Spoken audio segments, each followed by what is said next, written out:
동식이가 땀을 닦으며 말했다. 이제 됐습니다. 정말 고마워요. 한 여자가 말했다. 저쪽 텐트시죠? 나중에 잠깐 들를게요. 동식이는 우리 쪽 텐트로 돌아오면서 내 옆구리를 슬쩍 찔렀다. 봤지? 분위기 괜찮아? 재미와 감동이 있는 바람난 사연. 지금 바로 시작합니다. 이 이야기는 20년 전 여름 이야기다. 39을 바라보던 동식이와 나는 그때까지도 둘 다 미혼이었다. 동식이는 아직도 운명적인 짝을 찾는다고 벼텄고 나는 그저 일만 하다가 연애 타이밍을 놓친 경우였다. 그해 초여름 동식이가 전화를 걸어왔다. 야, 날도 더운데 바다 나가자. 그냥 가는 건 심심하니까 텐트도 치고. 나는 코웃음을 쳤다. 요즘 누가 캠핑하냐? 민박 잡고 쉬면 되지. 그 녀석은 기억을 들먹였다. 야, 우리 23 때 생각 안 나냐? 바닷가에서 우연히 만난 그 여자들. 그때처럼 놀면 재밌잖아. 나는 한숨을 내쉬었다. 그게 벌써 언제적 얘기인데 이젠 우리도 나이 있고 그런 우연은 없을 거다. 그랬지만 녀석의 성화에 못 이겨 결국 짐을 챙겼다. 휴가철 바다는 사람들로 북적였다. 끝이 안 보이는 해변, 물 위로 튀어오르는 웃음소리.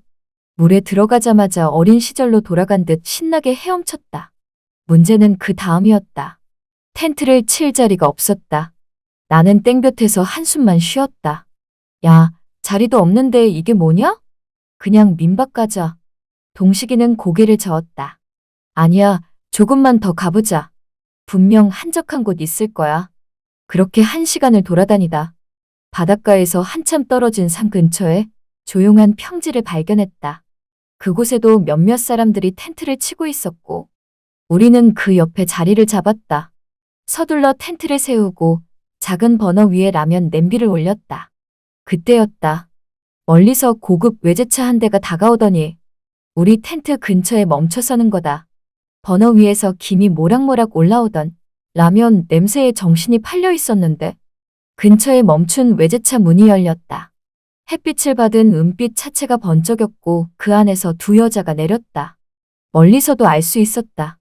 우리보다 한참은 어려 보이는 얼굴, 바람에 날리는 모자 끝에 드러나는 긴 머리카락. 대충 20대 후반에서 30대 초반쯤 될까? 그들은 트렁크에서 큼지막한 텐트를 꺼냈다. 손에 익지 않은 듯 펴는 것마다 꼬이고 폴대는 엇갈리고 바람은 괜히 그쪽만 더 세게 부는 것 같았다. 그 모습을 보고 동식이가 벌떡 일어났다. 야, 잠깐. 동식이는 슬리퍼를 질질 끌며 그쪽으로 걸어갔다.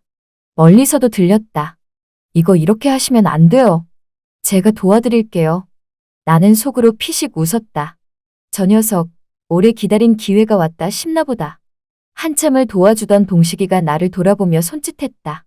야, 여기 좀 와봐. 가까이 다가가자 여인들이 고개를 숙이며 인사를 했다.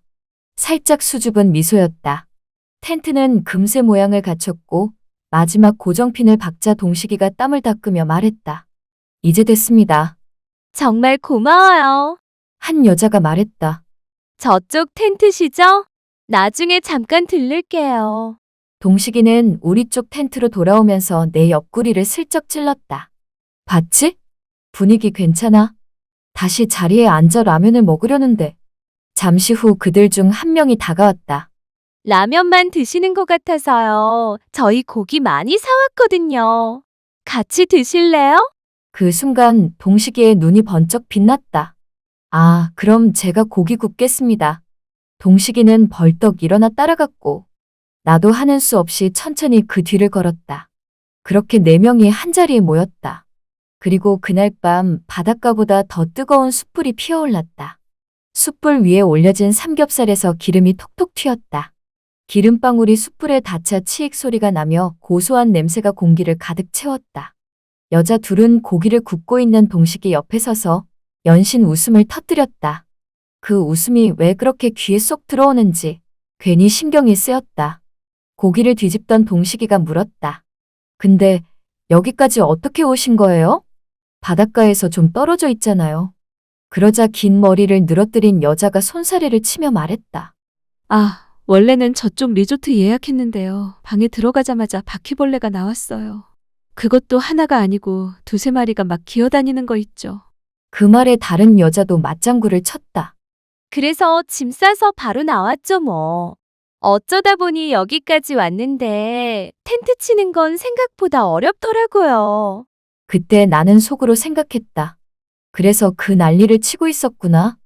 말은 안 했지만 동식이 눈빛과 내 눈빛이 순간 교차했다. 둘 다 같은 생각을 하고 있었을 거다. 맥주 캔이 땡 하고 열리는 소리가 났다. 여자 하나가 맥주를 따르며 말했다. 고기엔 술이죠. 한잔 하실래요? 아, 그럼요. 동식이는 기다렸다는 듯 잔을 내밀었고 나도 덩달아 잔을 들었다. 맥주가 오가면서 대화는 점점 부드러워졌다. 처음엔 서로 존댓말을 섞어가며 조심스럽게 묻고 답했는데 어느 순간부터는 그냥 자연스럽게 반말이 섞였다. 아, 진짜요? 말도 안 돼. 그녀가 웃으며 내 팔을 툭 쳤다. 손끝이 스쳤는데 순간 심장이 두어 번 더 뛰었다. 동식이 쪽을 보니 녀석은 이미 자기 옆 여자와 어깨가 닿을 듯 말 듯 앉아 있었다. 그 여자가 웃을 때마다 팔꿈치가 가볍게 동식이 팔에 스치고 있었다. 이건 누가 봐도 묘한 분위기였다. 고기 접시가 비어가자 동식이가 재빨리 새 고기를 올렸다. 그 와중에도 여자는 술을 내 잔에 부어주며 말했다. 원래 이런데 자주 오세요? 아니요. 진짜 오랜만이에요. 친구가 억지로 끌고 와서 그녀는 내 말을 듣고 슬쩍 웃었다. 억지로 끌려온 건데 지금은 오길 잘했다는 생각 안 들어요? 그 미소는 그냥 농담처럼 한 말 같으면서도 뭔가 다른 의미를 담고 있었다. 술 기운이 조금씩 오르자 여자 한 명이 장난스럽게 말했다. 그냥 먹기만 하니까 심심하다. 게임할래요? 동식이가 바로 물었다. 무슨 게임? 진실 게임. 서로 궁금한 거 3번씩만 묻기. 그 말을 듣는 순간 왠지 모르게 공기가 살짝 바뀌었다. 불빛 아래서 반짝이는 눈동자. 그리고 알 수 없는 기대감이 서서히 차올랐다. 나는 입이 마르기 시작했다. 이 게임이 오늘 밤을 어디로 데려갈지. 나도 모르게 궁금해지기 시작했다. 그렇게 맥주 캔이 바닥을 보일 즈음 여자 한 명이 게임을 시작하자고 했다. 그럼 제가 먼저 물을게요. 동식 씨, 연애는 언제가 마지막이었어요? 갑작스러운 질문에 동식이가 피식 웃었다. 에이, 그거부터 묻는 거예요. 한 3년 됐나? 여자들이 동시에 헉 하고 장난스레 놀라더니 그럼 우리보다 더 오래 쉬었네 하며 웃어댔다. 순서는 시계 방향으로 돌아왔다. 내 차례가 오자 나는 맞은편에 앉은 긴 머리 여자를 바라봤다. 결혼한 지 얼마나 됐어요? 그녀는 잠깐 망설이더니 솔직하게 대답했다. 5년? 근데 남편은 해외에 있어서 같이 지낸 건 얼마 안 돼요. 말끝이 조금 씁쓸했다. 그 눈빛을 보면서 마음 한구석이 묘하게 움직였다. 술 기운이 돌수록 질문은 조금씩 노골적이 됐다. 남자랑 단둘이 여행 가본 적 있어요? 결혼하고 나서는 없죠. 말은 그렇게 하면서도 그녀는 내 시선을 피하지 않았다. 웃는 듯 아닌 듯 무언가를 담은 눈이었다. 웃음소리와 함께 숯불에 불꽃이 튀었다. 술잔이 오가고 서로의 팔과 어깨가 부딪히는 게 자연스러워졌다. 한참을 그렇게 웃고 떠들다 보니 시간이 꽤 흘러 있었다. 그날 밤 누가 먼저 자자고 했는지는 기억이 잘 나지 않는다. 다만 눈을 떴을 때 상황은 예상 밖이었다. 아침 햇살이 텐트 안으로 스며들었다. 몸을 일으키려는데 옆에는 동식이가 있었다. 그리고 이곳은 바로 여자들의 텐트였다. 순간 멍해졌다. 밖에서 누군가 움직이는 소리가 났다. 텐트 밖으로 나가보니 여자 둘이 우리 텐트에서 나오는 중이었다. 서로가 서로를 바라보다가 괜히 웃음이 났다. 이게 어떻게 된 거지? 아무도 답은 안 했지만 묘하게 서먹서먹한 기운이 감돌았다. 아침 식사 대신 간단히 커피를 마시고 있었는데 여자 한 명이 바닷가에 가자고 했다. 전날의 서먹함을 깨고 싶었던 건지 다들 별말 없이 고개를 끄덕였다. 각자 차를 몰고 바닷가로 향하게 되었다. 햇볕이 강했지만 바람은 시원했는데 모래 위에 발을 들이자 여자가 말했다. 저희 수영 잘 못해요. 잡아주세요. 우리는 튜브를 잡고 바다로 나갔고 물살이 살짝 일렁일 때마다 튜브 위에 여자가 웃으며 내 팔을 잡았다. 그 손끝의 힘이 생각보다 강했다. 동식이 쪽도 마찬가지였다. 동식이 녀석은 옆에서 다른 여자를 밀어주며 계속 웃고 있었다. 그렇게 한참을 놀다 다시 야영장으로 돌아왔다.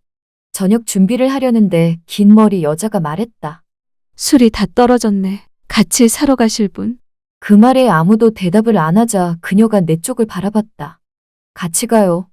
나는 괜히 웃으며 고개를 끄덕였다. 외제차 조수석에 앉자. 그녀는 시동을 걸고 조용히 음악을 틀었다. 차 안공기가 바닷바람처럼 선선했지만 어딘가 다른 긴장감이 감돌았다. 마트로 가는 도중 그녀의 핸드폰이 울렸다. 화면을 보더니 갑자기 나를 향해 손가락을 입에 댔다. 조용히. 아무 말 하지 말아요. 나는 당황스러워서 알았다며 고개를 끄덕였는데 그때였다. 여자는 전화를 받더니만 금세 차분해진 목소리 톤으로 네, 저 지금 친구 진숙이랑 캠핑 왔어요. 네, 재밌게 놀고 있어요. 그런데 수학이 넘어 남자의 목소리는 날카로웠다. 짧고 건조하게 무언가를 지적하는 말투였다. 그녀는 억지로 웃으며 대답을 이어갔다. 전화를 끊자 그녀는 핸들을 잡은 채 한숨을 길게 내쉬었다. 그리고 눈가가 붉어졌다. 저 사람 늘 저래요. 무시하고 뭐든 내 탓으로 돌리고. 말끝이 흐려지더니 그녀는 조용히 내 어깨에 기대었다. 차창 밖으로 스치는 풍경과 가까워진 숨소리가 묘하게 섞였다. 얼마 후 그녀가 고개를 들어 나를 바라봤다. 한참을 그렇게 마주 보다가 말없이 고개가 조금 더 가까워졌다. 그리고 우리는 그 자리에서 그만. 여러분이 현재 듣고 계신 채널은 바람난 사연 채널입니다. 캠핑장에 돌아왔을 때 동식이가 말했다. 왜 이렇게 늦었어? 술 빚어 오신 거야? 그 말에 옆에 있던 다른 여자도 장난스럽게 덧붙였다. 둘이 무슨 일 있었던 거 아니에요? 우리는 서로를 보며 웃었지만 얼굴이 조금 붉어졌다. 그렇게 캠핑의 마지막 밤이 지나고 다음 날 아침 우리는 짐을 정리했다. 서울 가면 꼭 봐요. 연락처를 주고받으며 서로 가벼운 인사를 나눴다. 서울에 돌아와서도 며칠은 전화와 메시지가 오갔다. 서울에서 다시 만나자는 얘기도 여러 번 오갔지만 어느 날부터인가 그녀의 번호는 없는 번호로 바뀌어 있었다. 동식이도 마찬가지였다. 야, 나도 연락이 갑자기 끊겼어. 그 말에 우리는 잠시 아무 말 없이 웃었다. 그렇게 여름의 끝과 함께 그날의 이야기 역시 파도에 쓸려간 모래성처럼 조용히 사라졌다. 생각해보면 어차피 그녀들은 모두 임자가 있었고 우리도 언젠가는 각자의 짝을 만나야 했다. 결국 1, 2년 뒤 동식이와 나는 각자 결혼해 아이를 낳고 살고 있다. 그런데도 여름 햇살이 강하게 내리쬐는 날이면 그 바닷바람과 숯불 냄새 그리고 그때의 웃음소리가 어느새 다시 내 귓가에 스며든다. 오늘 소개해드린 사연은 여기까지입니다. 청취자 여러분 모두가 항상 건강하시길 바랍니다.